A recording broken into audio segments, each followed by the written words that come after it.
Hey everyone, it's Julia from the Lashing Room. In today's video, I'm going to be showing you how to do your own eyelash extensions from home with products that you can find on Amazon. Since social distancing started, I've had so many DMs from people asking if you can do your eyelash extensions from home and how to do it. So I thought I would show you here. So I will list the products that you need below. Okay, so step one, don't do it.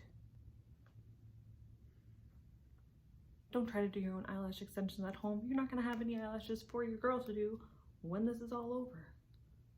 What are you gonna do? You're gonna order eyelash extensions and glue, professional grade glue off of Amazon.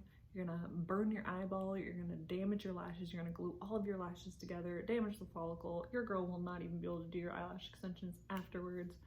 Just give them a break. We're all in quarantine.